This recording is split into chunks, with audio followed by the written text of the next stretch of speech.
Our top story, America is open for business. Now it's time for employees to get back to the office, apparently. That's the view of the head of the country's largest bank. He's had enough with Zoom. Listen. We want people back at work, and my view is sometime September, October, it'll look just like it did before. I'm about to cancel all my Zoom meetings. I just think I'm done with it. I remind people, it's got to work for the clients. It's not about whether it works for me. And I have to compete. And JP Morgan CEO Jamie Dimon is holding his ground on not getting pulled into woke corporate culture. Listen. We have the same principles about free and fair and open elections as most other people. Getting into the detail in 50 states, we're not going to do.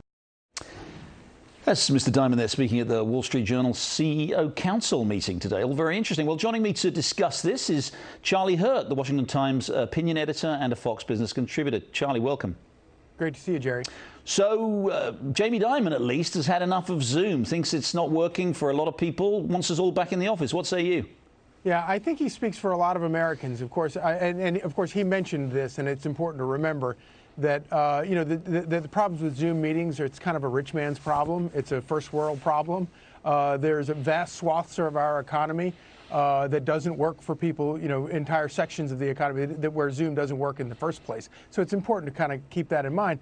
But I think he's exactly right. I mean, all business is based on sort of human capital. And it's amazing how much human capital gets lost in a Zoom meeting. You don't have the personal interaction. You don't have the creative sort of environment where people sort of are able to kind of work through problems. It turns out, I guess, that we thought we were we thought we were suddenly in hyperspeed into the Jetsons, and maybe we're not quite there yet, which I think is probably a good thing. And it raises the question. I mean, how much of normal is going to resume? How much are we going to go back to how life was before? I'm sure there will be a lot of big people who will conduct meetings, by Zoom, online, or whatever. But I think the desire for that personal interaction is going to be very strong. Yeah, no, I agree completely. And there's no doubt that there are going to be lingering effects. Obviously, that's the beautiful thing about our economy is that even a horrible thing like a pandemic teaches all of us lots of little shortcuts and workarounds so that we can be more efficient. But at the end of the day, and I know just speaking for myself, having been sort of holed up, and I've got plenty of space. I live out in the country. It's been nice in a lot of ways. But in terms of missing out on that interaction with people, I'm done with it too. And I'm ready to get back into dealing with people face to face and having those conversations, having those meetings. And I hate meetings more than anything. But there's so much more productive than trying to do it over the internet. And Jamie Dimon, again, CEO of America's largest bank, was very interesting on woke corporate culture. Yeah. We've seen this over the last few months, all these companies lining up, criticizing Georgia's voting law. They're they're attacking Texas's planned voting law changes.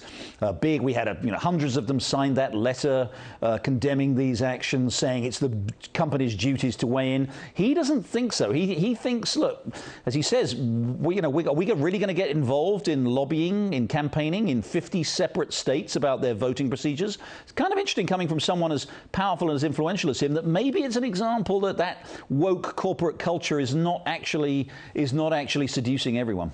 I just, where's everybody else? Where are all the other adults? I mean, listening to those sound bites, he sounds like an adult. All the rest of them sound like spoiled, rotten children who want to get involved in this thing. And, obviously, businesses and corporations are always going to have, they have their armies of lobbyists. They always take interest in politics. I don't have a problem with that. But it's when they get into this retail politics and they don't even understand what the heck they're talking about, and they get involved and they sort of trying to throw their weight around in a place like Georgia, completely misunderstanding the law that they were all attacking. And that also goes for Major League Baseball, which is no less of a corporation than the rest of these outfits that were trying to attack Republicans in Georgia.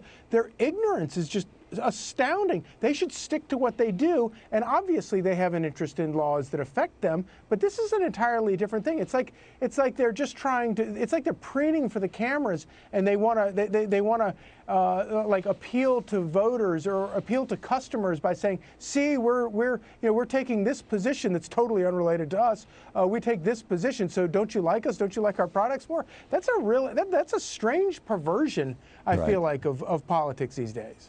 Go woke, go broke, they say. It's clear that Jamie Dimon certainly doesn't want to go down that route. Charlie Hurd, thanks for joining us. Great to see you, Jerry.